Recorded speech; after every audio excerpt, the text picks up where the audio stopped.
Hai pemirsa Zimzah Story, sebelumnya tekan tombol subscribe dan lonceng, karena subscribe dan mengaktifkan lonceng itu gratis.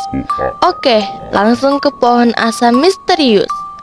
Seiring waktu berjalan, masih di tahun 80-an, mulai banyak pendatang yang mendirikan rumah di sisi kanan dan kiri jalan raya sekitar pohon asam misterius itu.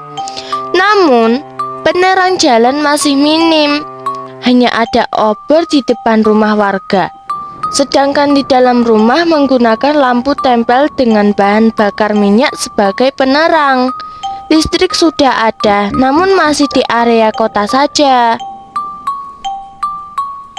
Suasana gulita dan sunyi dimanfaatkan oleh seorang pencuri. Ia menyelinap masuk ke salah satu rumah warga tepat pukul 2 dini hari. Di saat orang pada terlelap tidur, si pencuri dengan leluasa membopong TV tabung hitam putih ke arah jendela tempat dia menyelinap masuk. Namun sial, ibu si pemilik rumah terbangun untuk sholat malam dan memergoki si pencuri dan berteriak, "Maling! Maling!" Seketika si bapak terbangun dan segera mengejar maling yang gagal membawa lari barang curiannya. Karena suara ricuh, akhirnya para warga terjaga dan turut mencari keberadaan si maling. Si pencuri yang ketakutan memutuskan untuk bersembunyi dan masuk ke lubang pohon asam. Ia merasa aman di sana hingga tertidur sembari menunggu warga yang masih berkeliaran mencari keberadaannya. Hingga 30 menit berlalu, warga memutuskan kembali ke rumah masing-masing karena si pencuri tak kunjung ditemukan dan dikira telah lari jauh. 3 hari berlalu. Siang hari yang terik digaduhkan dengan penemuan seorang pria paruh baya yang pingsan di lubang pohon asam oleh seorang wanita yang sedang memungut buah asam yang berjatuhan.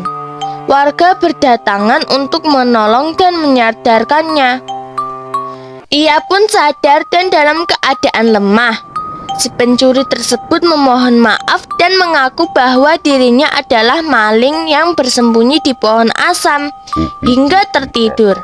Dalam tidurnya, ia merasa didatangi sosok tinggi besar yang menariknya ke dimensi lain, tepatnya dunia lain yang penghuninya berbeda dengan manusia, baik ukuran, warna, dan bentuknya. Namun, kegiatannya sama seperti manusia. Ada yang jual beli, ada yang sekolah, ada yang bermain, dan juga ada yang ngerumpi. Sama persis dengan manusia. Bisa jadi mereka itulah makhluk lain yang Tuhan ciptakan, yang disebut dengan makhluk gaib, yang wajib kita imani keberadaannya. Setelah peristiwa itu, si pencuri insaf dan tidak akan mencuri lagi di kemudian hari. Semoga kita dapat mengambil hikmah dari kisah ini untuk senantiasa menjadi manusia yang lebih baik dari hari ke hari. Sekian. Ini bukan akhir dari kisah pohon asam. Ikuti kisah mistis selanjutnya di part 3, Konvoi Tengah Malam.